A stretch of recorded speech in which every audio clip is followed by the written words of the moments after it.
些都在到过你呢，应该你记录录啊，我伢都别的就十年了，个样你呢话破了了破了把老贴Janet Lor trong xe này tôi còn bé thà bể trong hoa nó nhớ đi trả lời đi nè.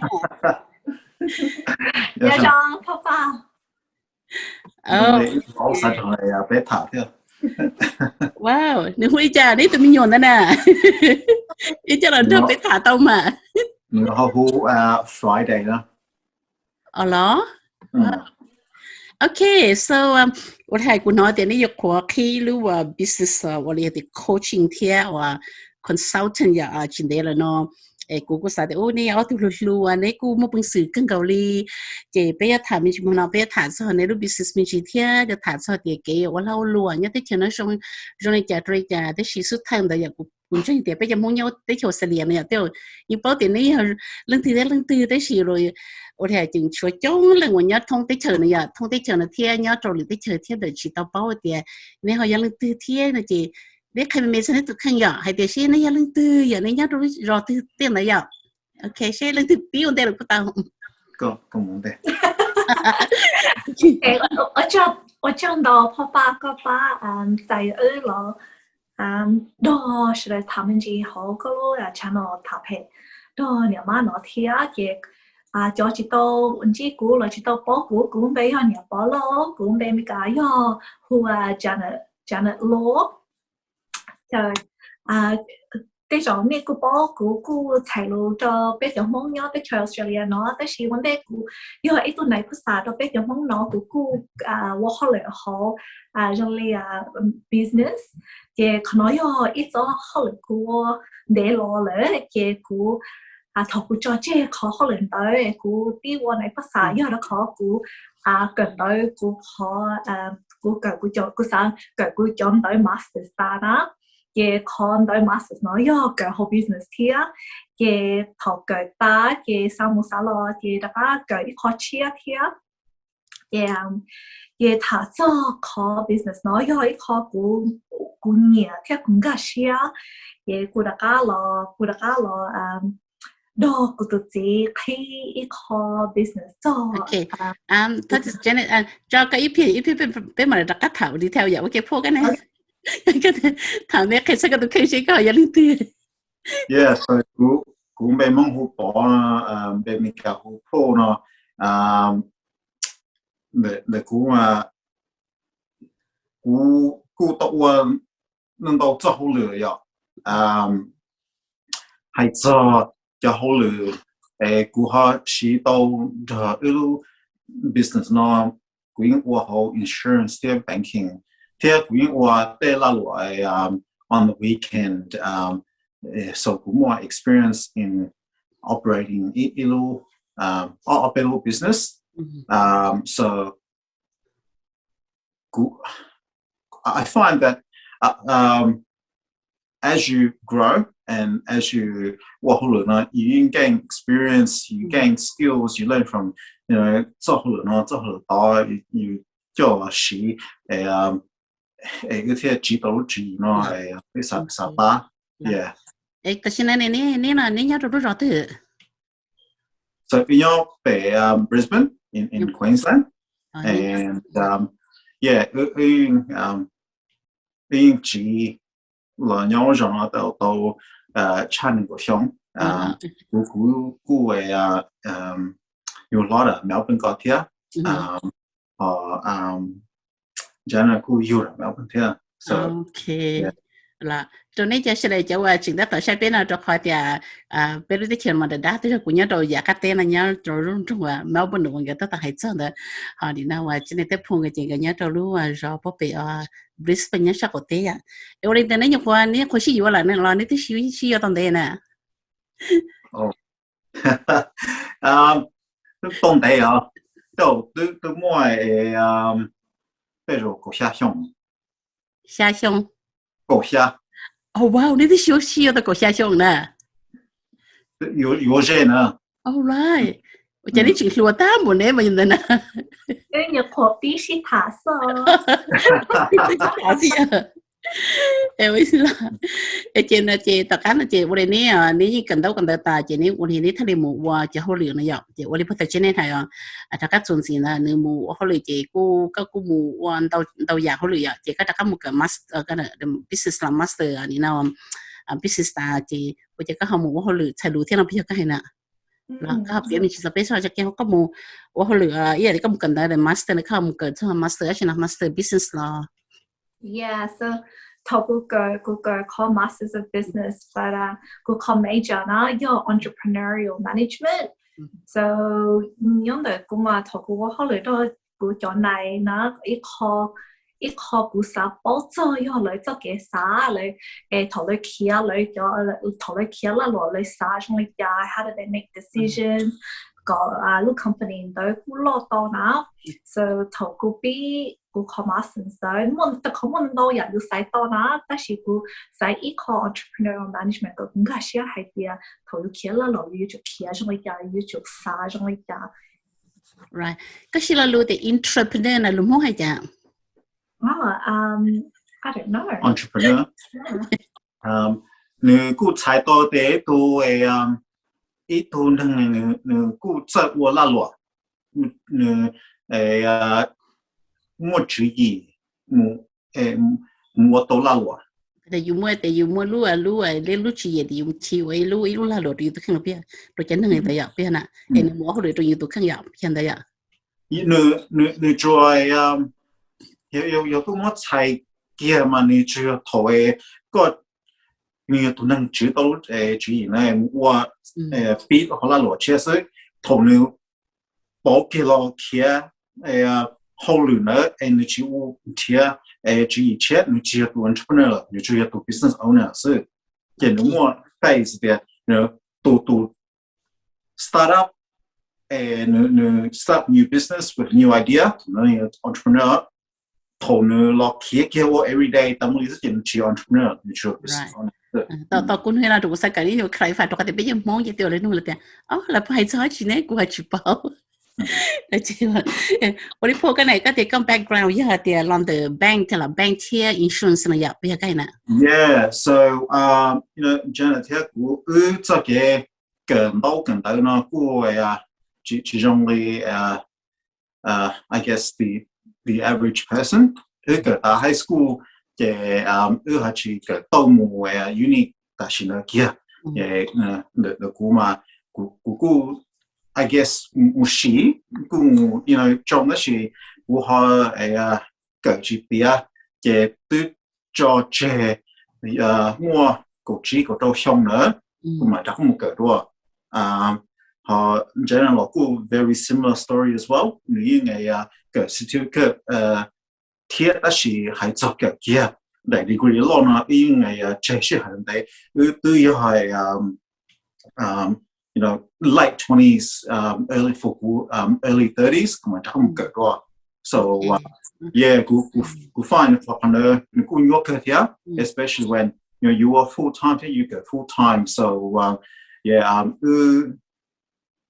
Janet họ tông đại MBA họ cũng cái tàu đại bachelor's here both in business management you know all around for business you know your degree nó muốn đâu bé đó là cái công việc hay chẳng mà mình cũng all around the same things isn't it now yeah take us back to a little bit take a step back cái tên này này từ một cái high school tại cái này mà lên một cái này hồi gap này tại là một hồi lửa lọ này mà đi hồi lửa thiê cần tới thiê ok muốn nó biết yeah so this you know this topic can have its own film on video on because you know career guidance and that we can talk for an hour about it right but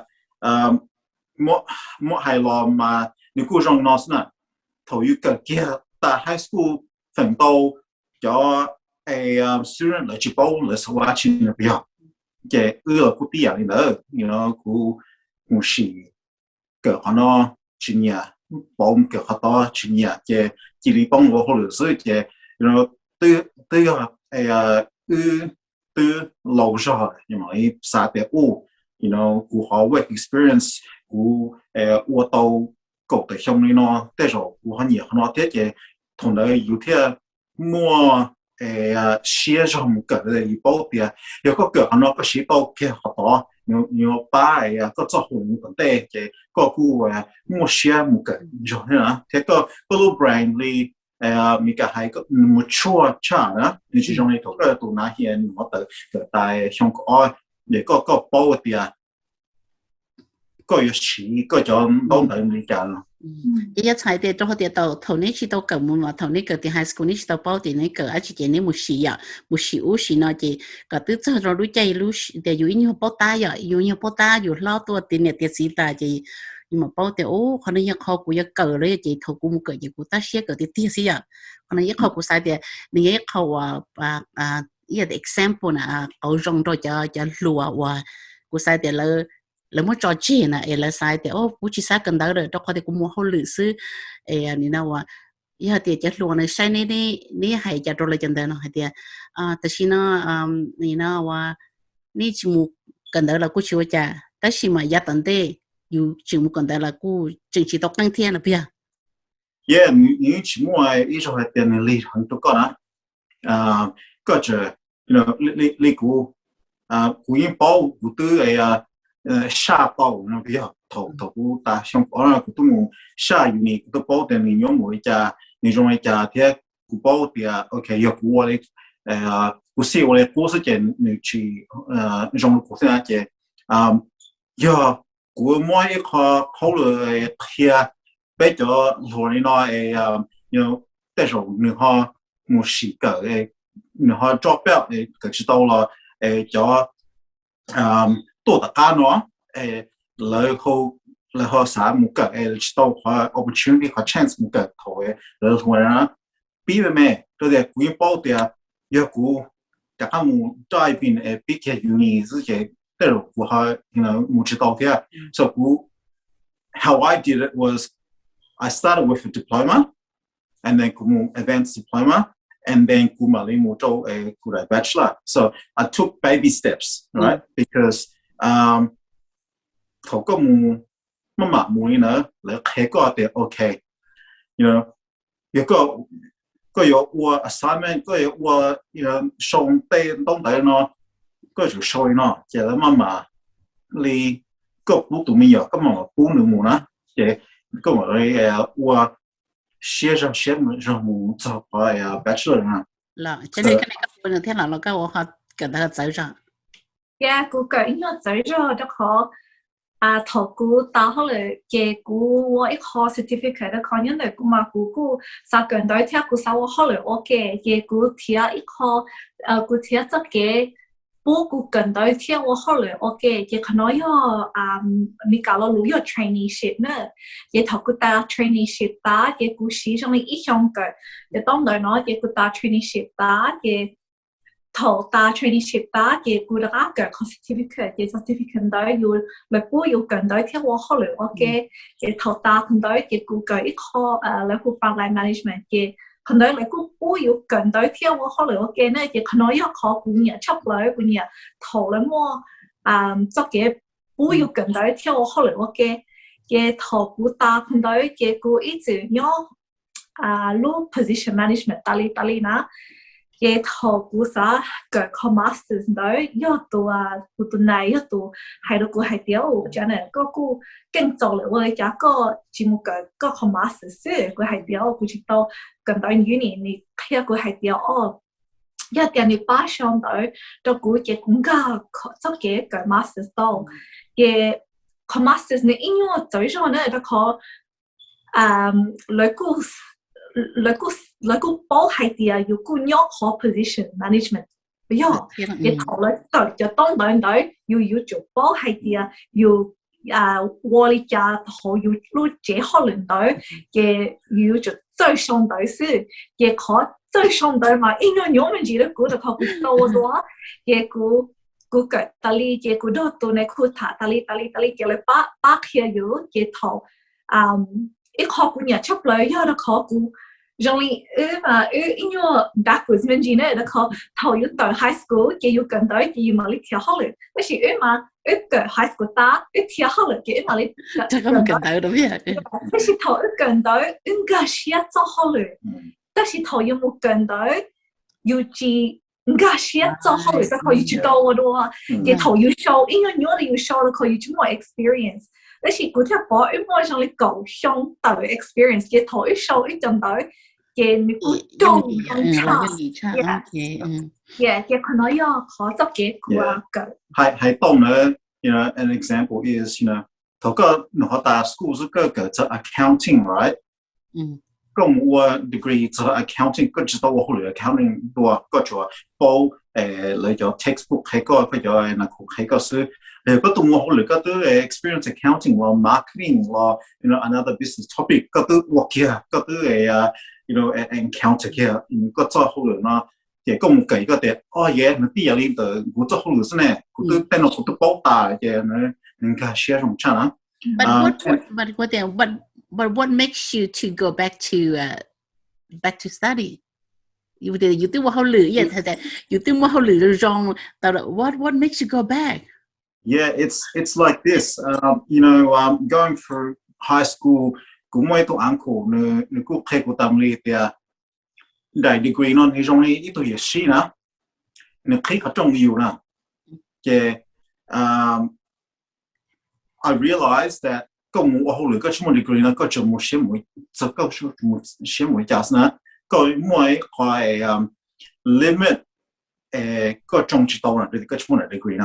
Để có chúng mình apply rồi, để có chúng mình degree, để lấy chỉ cút giải, lấy cút chỉ giải có thế, nên chỉ, giờ có một cái tao degree nó có một experience degree, để người trong cái tiệt, oh, lấy bộ cái degree để okay, you know, bên mình shortlist until the top 5, để bên mình interview 一种这些我在做些我好都能来被啥到那些你容易个还 it's a foot in the door, right? You have to keep open 合中了个give you a second look, so it just gives you that edge and yeah mo hai cái này cô này thì cũng một commitment cái gì cũng một số đề cái ya thì đó cái thì chơi tuần thì trong này thì you know cái thứ mà là giàu share rồi ya và là wonder này ya thì couldn't be bothered to go back and you know study that because I'm comfortable with where you know I am now.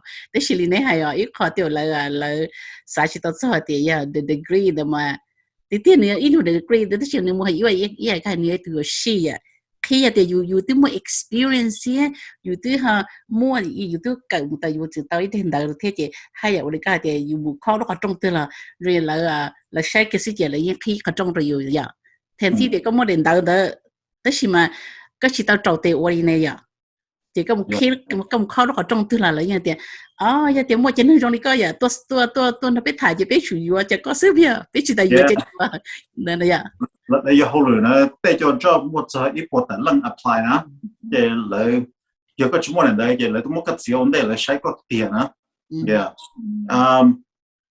you know cái hay cho họ một số cái yeah you want到 weekend you know cũng tu hồi rồi ít full week là you know still do work assignment you know muốn到rồi cũng sai để họ chạy ở nhà trong rồi họ you know so sunny so good you know would rather be at the beach or at the park but you know họ rồi họ study a you know short assignment you know nhưng muốn到 weekend rồi đó but when you know what the goal is then you know that you need to take the steps to get there. Yeah, so that I think that's so important. We have to probably stress on that. When you know you có muốn học phía ya, có muốn học phía có muốn you go chứ, cái you mua cái thì cái cố sĩ cái uổng một trong này vậy. Giờ thì cho ai thì tao nữ uổng chỉ cho tao muốn đó chứ, tao giờ thì nữ lúc học phía thì nữ chỉ chú hàng này vậy. You don't have strong anh đó chứ. Rồi cái in you bỏ chứ, cái khi cái trên đó là riêng là chỉ ngay nói chui chứ, một trôi là cái này mà cho cái không vâng là nữ cũng bảo là uổng đó. That's you kind of you sacrifice cái này vậy. I think là nó cái đó là cái gì, tất nhiên mà chỉ có của họ nó tài cũng sao chùa bắt xa xí là một khăn chùa cha. Yeah, and one other thing too is that you got what your right tools, it makes it a lot easier. Right. Yeah, so whether you know got create your own tools or got more adopt someone else's tools, no baka, you know do what you need to do, it makes that whole job a lot easier. And if there's one secret that I can reveal to your listeners about higher education, is that they too are a business, right?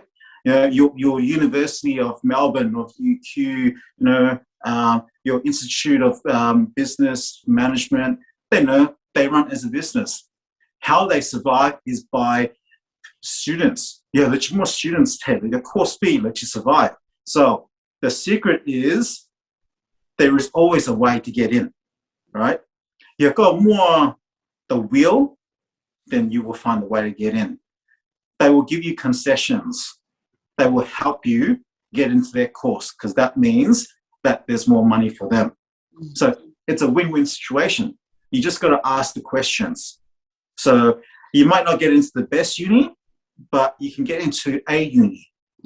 So if you do enough digging, enough knocking, you will find a way. So how do you two juggling, like you probably then all lần tiêu ít lần mà you chủ chơi lần tài liệu bây cho khỏi thì giờ đầu tư cũng cần tới thế cũng tư hỗ được sát thế tụi tôi giờ chủ ba của thế của chủ ba bây giờ này you can like support each other nào bây giờ này thế thì what thế là bây giờ more có thể more high competitive side, Tell us about the competition. Quay trả khả năng này đi thử thế nào? Cái tôi vậy cũng chịu cái tôi đi à thế, cũng cái tôi có chịu cái tôi đi à thế, thì có nó hoa short blog here words okay cũng sure, ở trên gì cũng chịu short đâu thế, so that energy, to help each other, encourage and motivate each other along, I think that's a very good strategy. I think that that you brought up that it's a very positive way though. It's a very positive way. You encourage each other. Yeah, that's good. Yeah. So Janet, what was your response to that? 佢攞一個火確 strategy 先咧，估嘛估住 can 你估同估強估咗先，估住 can 你都是你估。係，同估到high school 啊，佢估中學嘅估啲，佢估實到high school 嘅咧。你是因為估嘛，你考頭要一多半年。有只要一多半年，所以要到年節天啊，人家嚟要嘛要啥係啲啊？佢要做到話到節天啊，佢要做篩數，佢叫節年天啊嘅，催生出嚟嘛要估支出，即係一開始係都要天啊，嘅可能一看咗出嚟都比較年節呢嘅頭，要嘅要報要做嘅啥？主要係啲要做，即係要做好領導，要做啥係啲，佢把佢都傾上嚟家庭啊，佢要做我哋知個把佢都傾到，嘅頭佢哋家保護好佢做嘅啥上嚟攞嘅，佢哋家保係啲，佢要做，佢把佢都傾上嚟家，佢一定要把佢都傾接到，嘅要把佢證明接到啲啊，嘅佢哋家比更多上，佢哋家比更多嘅一個半年出嚟頭保。Thọ cũng biết cần tới, chị bỏ biết cần tới thế à? Chị đừng trời có cá được bây giờ, chưa có trời được cá được bây giờ. Business thế à? Chị thọ ít sĩ thả cho biết cho đâu thêm tới, chị biết cũng bảo chú ý đâu. Họ nói ít con trong chấp lời đó, họ yêu bảo chú ý đâu. Chị yêu sĩ này cho chú ý, họ yêu cho đâu đời, chị đi sĩ cũng cho chú ý, họ yêu cho đâu đời. Các bạn nhìn cho chú ý ở trong có thế bây giờ. Yeah, đó khó. Đó yêu sao cái sao in your đã rồi thì có yêu bao rồi cái thầu lại bao lại khó chú ý đó yêu sao hay thế yêu có sao hay thế yêu cho cái sao cứ rong lại,但是thầu lại bao lại khó chú ý đó yêu sao in your đã rồi cái thầu yêu sâu cái yêu cho đông đợi你đợi rong câu đua thầu yêu tụi này khu từ ná cái lại sao hay thế yêu ít tụi nên chơi sao đã thế chỉ yêu啥一考试有一定最啥答题啊？起码你天嘛有么呢？有么有都自己家 idea 了，你看到没有？这可有些他拿的，有些他的有个问题是家的啊，是包主意。好主意嘅，所以對個佢種差對咗主意種差嘅頭要三冇三咯，誒要播係啲哦，對咗個佢主意估上嘅要估收嘅頭咧頭要成要將隊嘅咧估係啲哦要估最撒添，要估撒打添嘅可能。So that means 佢全部 credit 就破了邊。Goes both ways. Yeah, goes both ways. The call we eco business. So eco experience. 你只麼呢？嘅你來努個，嘅佢係掉，種差個係種你攞嘅來幫種差。但是eco佢只包嘅個努呢，嘅你係掉哦，個啥種你攞嘅佢係哦，嘢種嘅。The call you go business，但是you go different field 添呢，你頭個 go business，個 call business management 唔到差，同我個 business 嘛，我個更可嚟係process procedure 條 project，可能要哋估咯，哋估嘛，佢只要到個嘢，可能佢要到內佢就明佢嘢，可能一個走。All right. So which take us back Anita to what we I think planning to talk tonight. The net that which nhỏ chỉ những sai cho nó nít thay sai thì okay tiêu cho chơi là ưa chủ ưa là như chủ tao là ưa okay nó bia ưa chủ là đó có thể tao quay nó cho tiền chứ chúng lên từ cho nhiệt gì này giờ thật là ưa okay là chỉ chua hại bây giờ thì how do you put it đó có thể tao câu ưa luyện thôi cho nên họ lừa mình chơi à,但是头个了，个我你知道嘛，所以一看要you know，有还要去了到所以有那不么好 challenge 那对嘛？頭先比嘅估我可能聽，但是個啥係點？因為我哋因為老咗咧，嘅個家些you know 把。叫顧客先把教上嚟假，幫佢先個教上嚟假嘅頭要係路要最係有路個好嘅路寫出啦，亦可能一個估計用以來要一個nhỏ條俾you know 俾日子要做改條啦，只要一個 you know 要做practice 打理。So okay là so tell us about you know 我就nhỏ chỉ này họ là này thì tôi cho chơi là chỉ này họ là là cha ilu business này là coaching theo consultant vậy biết nè chỉ này tỷ lệ này họ là cha nó còn nó mà quy hoạch Janet họ là chủ yếu cái kiến là kia. Yeah, so kia này mà chuyên sinh chắc lại mà ước khó là nó chia,但是ước chắc cái Go theo我好了要一個公司 because this is what we do as a profession. So it's not it's not new. It's very old. You know, we can talk about this 10 years ago, you know. But so what happened was Google always I like to go to business seminars on the weekend. Google more business seminars. I go to a lot of women's business as well. Dùng chi ít cho business owner thia cái thầu dùng chi lợi cú nhà yêu thia cái lợi cú đó của thà lợi cú hay tiệt ở trên cái cả của tại những khó sĩ hơi có ở đặc á sinh chi của hay là tao cái thầu lợi tại những hơi có ở đặc á sinh chi lợi nước cũng tân đâu dạ cái lợi cú nước của tali cái cú ba lợi mình chi cái ít tu bao hay là của hay tiệt ở cái cú bắt đầu sáng cho tôi ít khó là business coaching cái thông đó của chị bảo business coaching nhớ đấy chị của hai tiệt của chị tao nói đùa như hai tiệt có của sao hai tiệt yêu tiệt có khi họ nói của trong đó có thì họ nói yêu lúc trong thâu lo lại bây giờ cái nhớ được của mà của Google rồi nó của Google psychology so của chị ít tu bảo nhiều ít tu mental health worker nhiều tu cứ cái cho lúc đấy rồi cái counselor yeah cái củaนู่นhai tiệt của biết cái của trong đó có cả của bác của mình chị,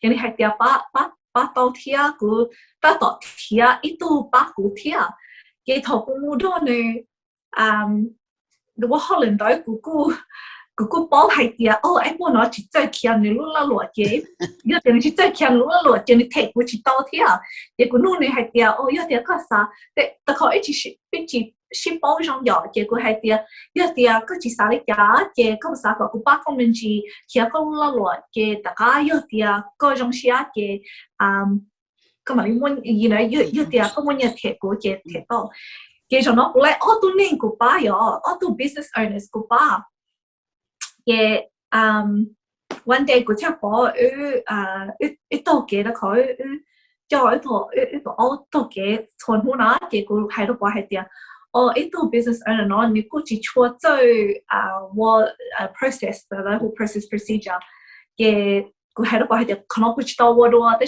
cô mà lấy xí xứ để bỏ hay được cô hay tiền vậy giờ cô chỉ nuôi cô hay tiền giờ cô nuôi con hay tiền còn nó yêu cô khó khó cú cởi nè, cô hay okay, yeah, chứ sao mà bé cô try khó service, sai, bậc kinh trọng sự, yeah, thầu bé bỏ hay thì ít tu business owner đó, thầu nên lo đó cô thầu nên nuôi cô ba nè, ít li nên lại cầu gì chia, cho nên hay đó cô hay thì Janet cú mà cho nên có chia chỉ đạo lý, ít thì cú cho nên có chia chỉ đạo lý, cú hay là hay điều tất khó rồi có kia ít nhau mình chỉ là, thì cú bắt hiện mình chỉ cái the first month that你 sign 到cú, cái你cú来能够chia, the second month 你 sign 到cú, cái你来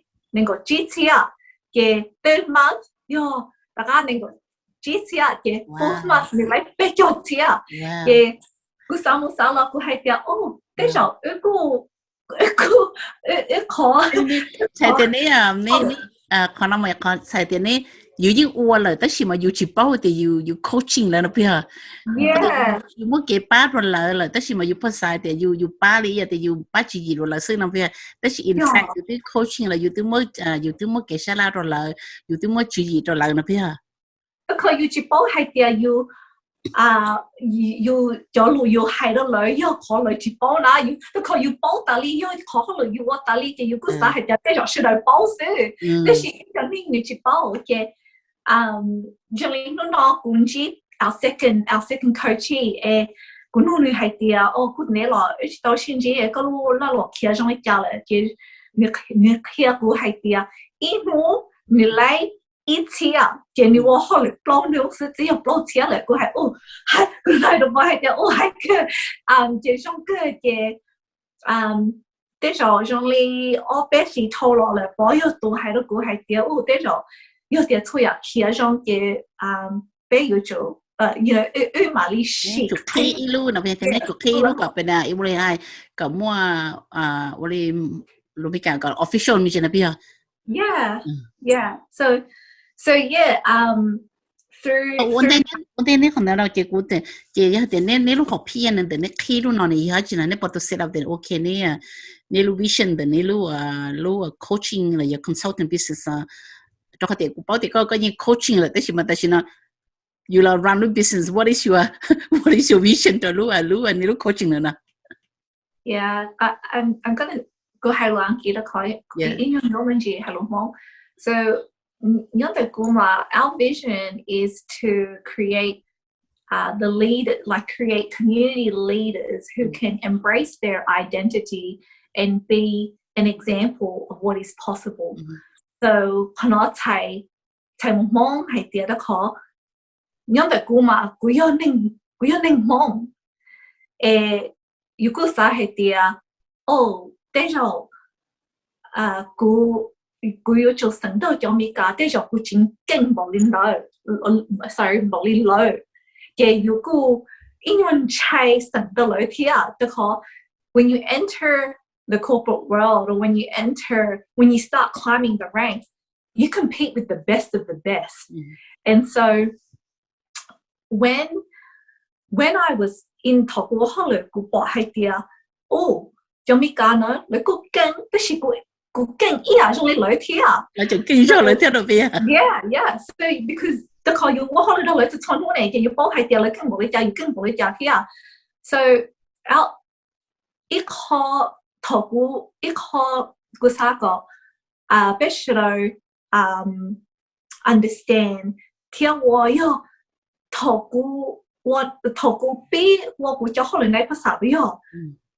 That was the first time that I loved who I was as a Hmong person. 大年對估咯，俾咗檸檬貼。Like I loved everything about myself as a Hmong person, but my Hmong people too. So 頭要做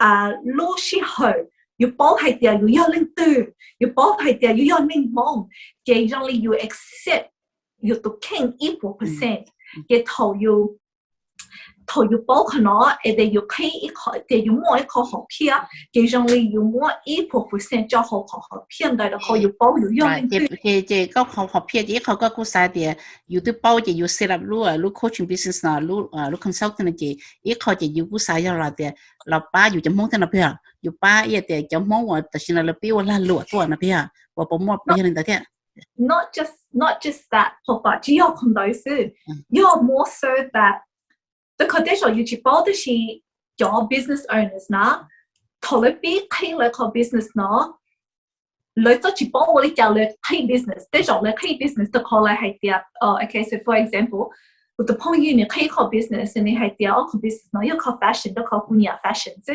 但是你去包 why 你開個 business 呢 so as part of what we do 一個好嘅我有係啲佢要到明教讓你教嗰部包嗰度傾嗰部包嘅人都知嘅頭 when we work on that identity level of who you are it then helps you to go oh this is who I am and this is why I love fashion so that it's not just about fashion it's about who you are it's about sending your message it's about your branding it's about how you market it's about how you speak it's about how you tone what you believe in so that you can attract the people that your tribe the people that believe in the same things you believe in so if you're bisa hetia you itu name you cứ say hetiaกูแค่พอละเนาะแต่是 you จะ包 you ตัวแค่ you จะ包 you 好好片 you จะ包我一点 you 可以也头 you 可以了了嘅 you 起起到的可能真噶是啊 you 好好片 you 得知 so our mission is to help people understand that so อยากจะนึงนี่พี่ว่าเราหลวจะอยากจะต้นจีเนี่ยนะ so probably the first question เนี่ยหนูแต่อันนี้จู่เช่นป้องหนูตัวข้างตรงจะตีจะในเท่านี้จู่我也好เลยเนาะที่จะแต่กูบอกกูต้องพูดว่าfor example อย่างนึกว่ารู้ตารางมุขของน้องเจ้ากูเจริญสาเดียตอนนี้กูมุ่งว่าสนับเพียไอ้ที่มันนึกที่จะนึกกูที่จริงเนี่ยแต่กูบอกแล้วว่าสนับเพีย so are you saying that คนที่เขาจริงๆจะเปิดเดียสุดท้ายอยู่ชุบเป้าแต่เชื่ออยู่เนี่ยเนี่ยได้จีว่าได้จีอยู่ย้อนหลังตื้อso that is part of คนนี้เขา coaching นะพี่ Yeah, one of the very first questions is 要不要加？要不要加？嗰時我做好拉羅咯。And then 頭端能得的กูชิ包กูชิ包แล้ว我是呢 so how do you try ก็อย่างกับตัวนึงนะ我哋ใจในทะเล kind of แค่ตัวนึงแต่กูเนี่ย this is who I am กูเนี่ยนี่เนาะกู包นี่เนาะกูสาวนะก็อย่างกับมึงเทียนตัวข้างอีจันนะ Yeah, so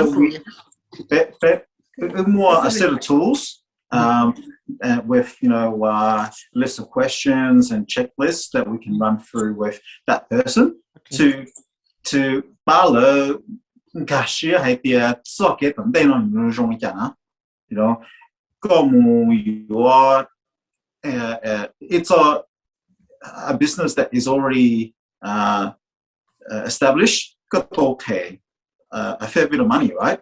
So if you come on hike your worst case scenario,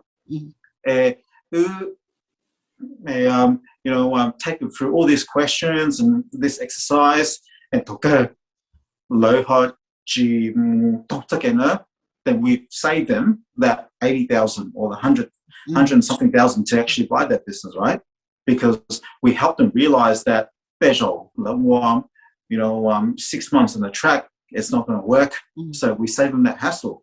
In other instances, we actually help them discover who they are and why they actually want to do this. And most of the time, and you probably experience this yourself, sometimes it's hidden inside you, right? The answer's there. You just can't articulate it. You got to hide your kids so that it's not in the front of the mind. Yeah, you just don't start to see. Going easy near, going there, oh, yeah, how she got to both there, you have to there. They got your high dog, be a there, your vị khâu nó thiết khâu nó thiên sạc vật cho hulu nó chỉ cứ ba đầu có understand phần đó thế nào but ta có hay chỉ cater to Hmong people alone. I guess with being Hmong and being a minority, then that is part of our target market as well, is to help other minority cultures out there. But that's not to say that we will, exclude any potential clients out there as well. Right. So now, that's very good. This is quite new to I think in the Western, it's normal. Like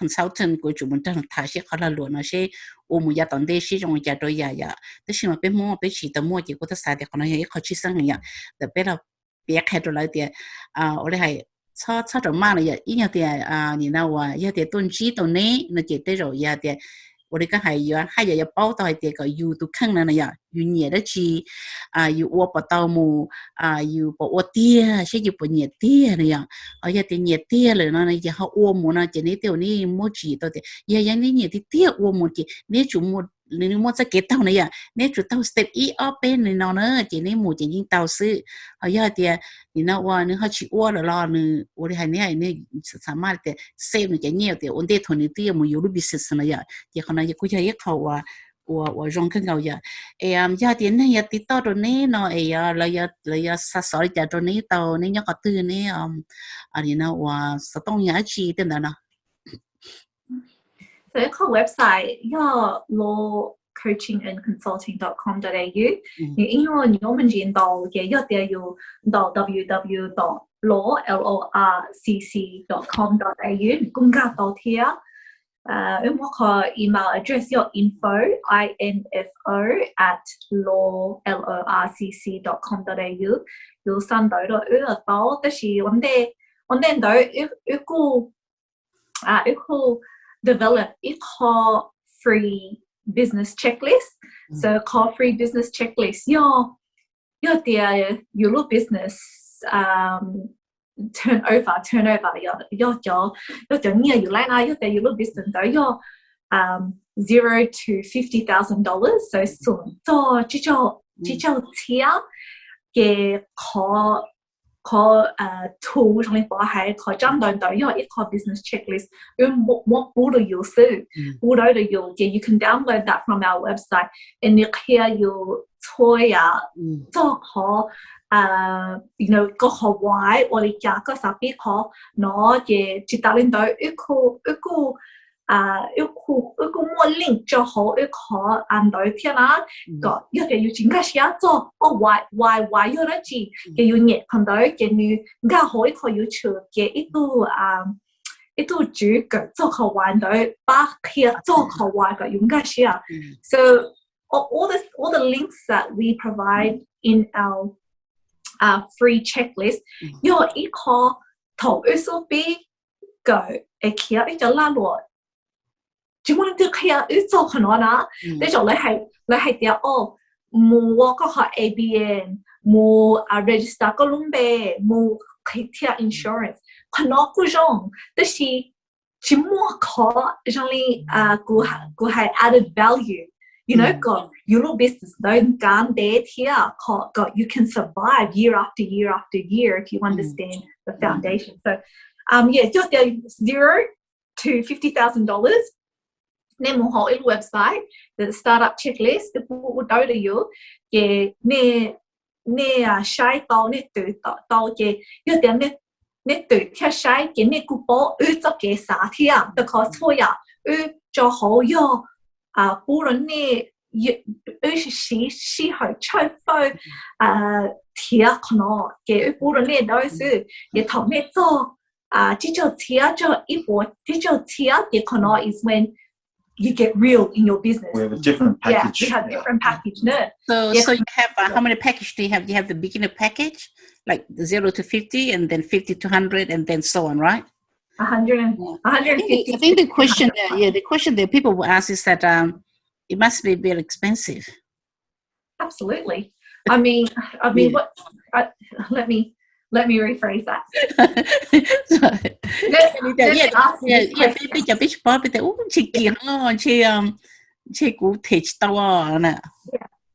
Yeah, and you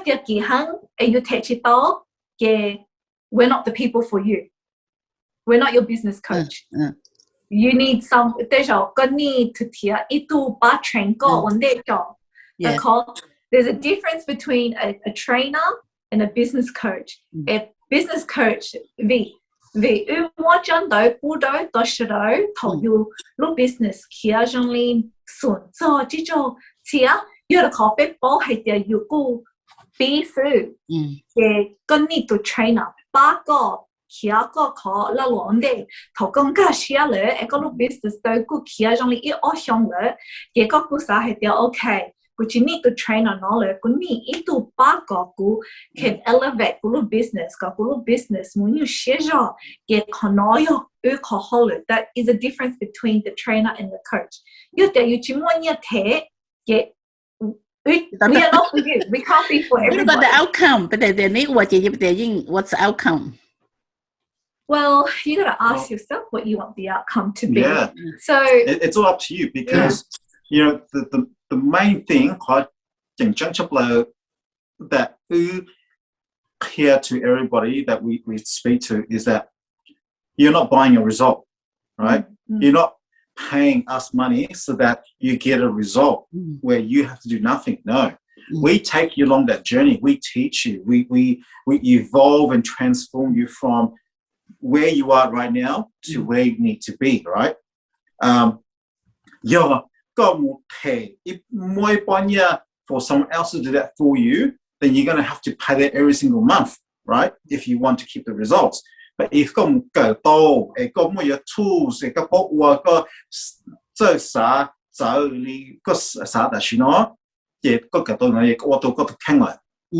we're about. It's not we are doing the work for you. We are helping you learn so that you can do it yourself. So in other words, you give them the two, right? Yeah. And That's then right. one that you to implement Yeah. Right. I mean, at the end of the day, it's your business. It's not our business. It's your business. You have to take accountability and responsibility for all of your decisions. So,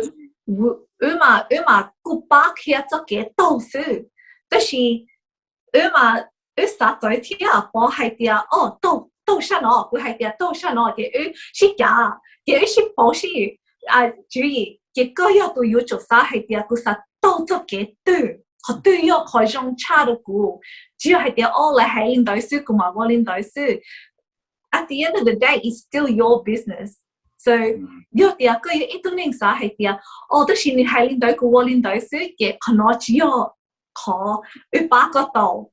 should take accountability and responsibility for your decisions too. Okay, yeah. You know, could take a package could you expect the outcome with the turnover so it's not so everything you do right then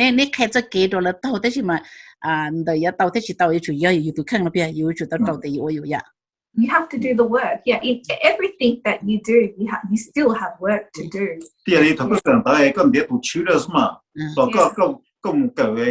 Violin, guitar, you have to still learn and do all the hard work yourself, all the homework, all the long hours you still have to do yourself. And one thing that we don't claim to be is an expert in your field, right? if we go to a restaurant business, we don't have 20 years in restaurant. We can't be everything, you know. We can't go to a plumbing business and go, oh yeah, I've done plumbing for 20 years, so I'm going to teach you how to do plumbing. No, you need to already know how to do plumbing. Right. We just tell you how to run your business. Your business owners, like, very good at what they do, right? They're professionals in what they do. You can talk to like a very good plumber, very good electrician, very good restaurateur, very good marketing person, but it's so care a little business. And that's where little business care low. Right. So, you know, the lady that Janet was talking about before, one day, every single day, always complain, you know, to myself, you know, the complaint at the end of the high school teacher, you know, before up until, you know, 8, 9, 10 o'clock, you know, come home, have dinner, mark there, you know, your student assignment done, you just do a whole lot. So complain about the time. Then what Shana, it's because she's doing too much of this, or she's spending her time on this when she should be doing this instead. What if we just change a few things here and a few things over there, then that saves you time. So right. where Janet comes in, when we talk about tools, it's not just physical tools. There's also mental tools as well, and that's where Janet comes in. It's about that's what I'm going to ask you. Right. So I think for more detail, you should this is about in the more detail je le mo contact ni Natalia thought that was that itu na tsana ya so we will just leave it at that. But in Nepal in the future, Nepal said they run seminar on this theme, like a business seminar on like a workshop. Yeah, like a workshop, or like I don't know, that's something like, you know, people can attend, or, you know, do a course. Actually, I don't know. Yeah. I think the closest thing may be that we might release more videos on our website. To just explain more about what we do and the tools that we provide, so that they'll know exactly what they're going to get. Yeah. Right. Now let's move on to another subject. What is your definition of success? Well, that's a great one. Well, our definition of success is written in our website motto, which is to live your best life unapologetically. And so for me, I live it right now. I live it today. And that is to live my best life unapologetically. So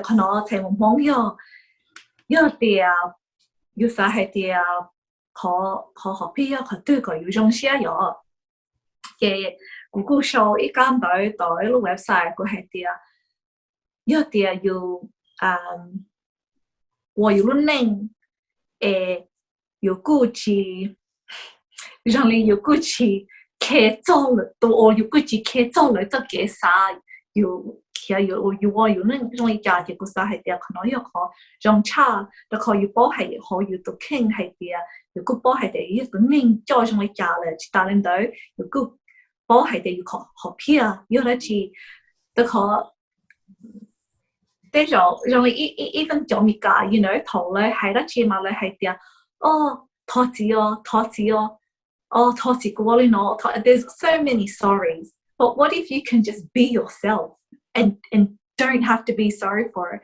得可好lonely都唔攞嘛 ，not everybody's gonna like you, and that's okay, and you have to be okay with that. What about you, Paul?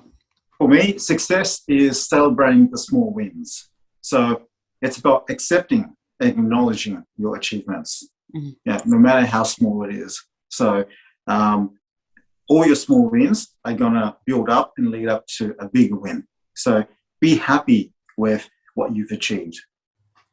and celebrate what you achieve too. You know what we do, you know, and not just Hmong people, you know, just people. What we do is we work. And in all the years that we work, there are all these like great celebrating things that are happening. So you might go, oh, you know, okay, so for example, we use as example, okay? We work all the time, but when our website launched, we celebrated. We went, yes, let's celebrate that. That's something good to be celebrating. That's a success. That's right? a success. 我哋係要做乜考啊？要做 reward 就真係呀，我哋要去生啦，但要做乜考嘅？我幾種 share 咗要聽那邊，一個要聽你冇錄咗係點？我冇得一等啲啦呀，不然咧。And the con, it's called like a mental thing. It's a psychology thing, yeah. Because what happens is we have about 60,000 thoughts that go through our head, and about and more than half of them are negative thoughts. So if you're working all the time and you're not giving yourself success, you're not seeing where you've actually done great.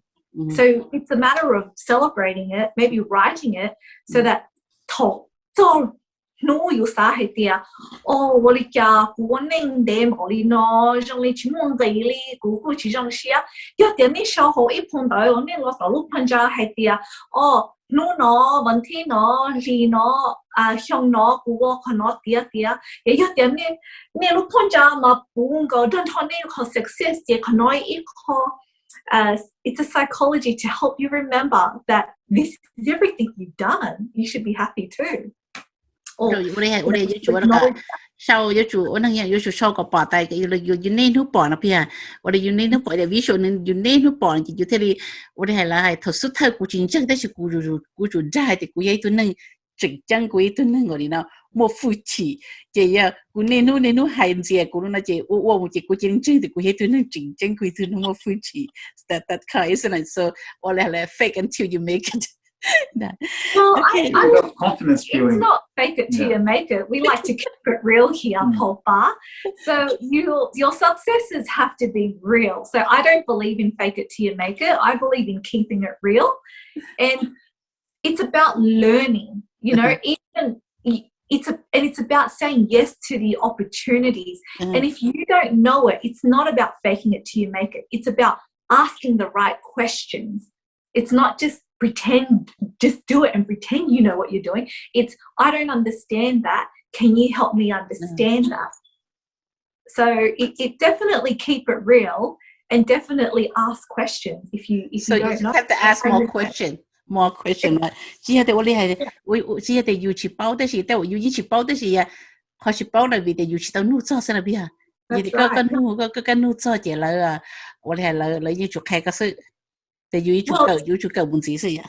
Not everybody tells you, right? 一種呢要個女來，但是來個去撒氣要聽，有啲來個去撒氣要可能 OK 聽，來只有啲寧巴寧，you know 一個要做聽，啲寧巴要是，頭個聽啲寧巴要到嘅要幫係啲，哦，嗱要做教養，嗱要寫養，你個巴氣個，你個字啊。Because some people are threatened. 一種來個差係啲，一邊來聽要就要幫抄來聽，叫你去夾聽要聽。If these are not your people, and again we go back to the, you know, not everybody. 但是我有人睇到都有話都能要把有是呢，一個從前提是一個睇到都能啊。And then I got a question. How do you define? How do you define your role? So that's very easy because, like I touched on before, Janet looks at the mind, the psychological aspect, whereas I look at the more tangible things. So just to define the business coach and the consultant, the difference between us is that we are the business coach, so we are the bar guide you. So I work side by side with you and I guide you, and I also help you through the way you think about things. And I do other things like I help you do your business plan, and I look at your goals long term and I help you work back from that. He actually gets into your business, and then he asks you all of those detailed things from start to finish. Everything you know in your mind. Yeah. So Janet, so you trying to find the why, and Paul just come in and tell them the how, right? No. Put it in a nutshell. I don't tell you. I ask you. Yeah. How you do it. Yeah. So again, we are not professionals in your business. All right. So we will extract from you everything you know about your business, so that we may learn about your business, and then we together with you help you find how we can improve your business through getting rid of waste, through changing the way you do things. We question why you do things. Quite often, people don't know why they do things a certain way. It's because they were taught how to do that. And then someone comes in, they can see it's very clear, well, it's probably not the best way to actually do it, not the most efficient way to do it.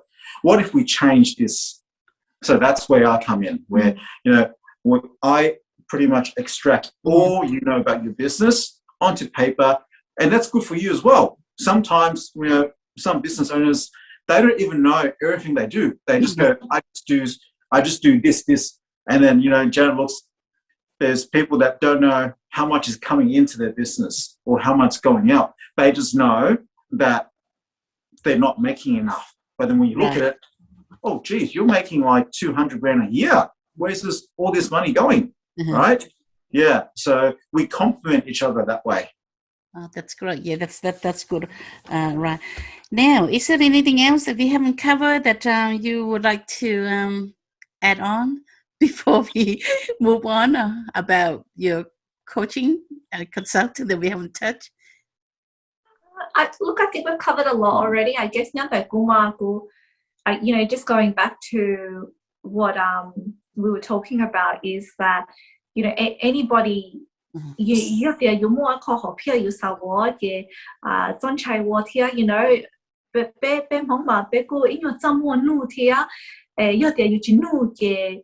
you chỉ bảo sư you cho thiệt tụ ba tế you thiệt you can't do it alone. You're not alone. Everybody is trying to do it. So ask the question. What about you, Paul? It's any last minute adding to what we we haven't covered? Anything that you can think of? Yeah, look, it's probably just reiterating what we spoke about before. Before you jump into a business, you really need to understand why.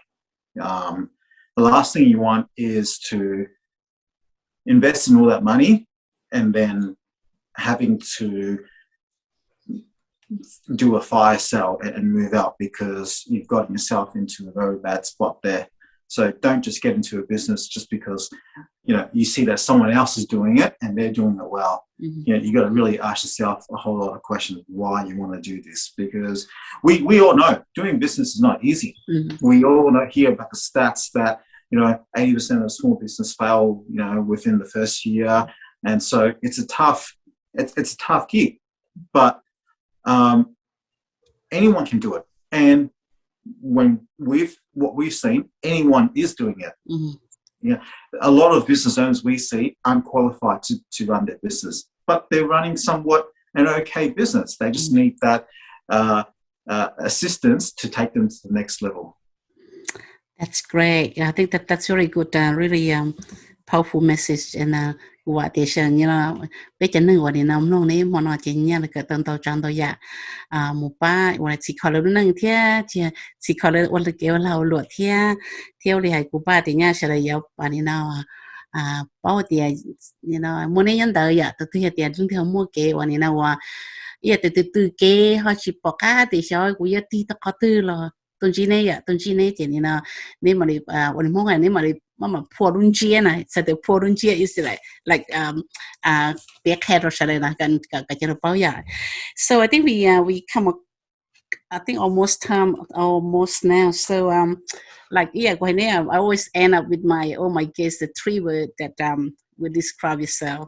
Rồi thì she bé là lu anh ấy sao thì chính chính của thì khai cho nên tôi khen là giờ đó chị. Well, let me, if I may, do the con no Lor Coaching and Consulting. So I guess the three components that Lor Coaching and Consulting are about is to help you to build your pillars, give you clarity, cut the time wastage, help you get to your business goals quicker. So that is with clarity, so that you understand the direction that you're going in, to help you reach your business goals, and to understand the expectations of employer and employee relations.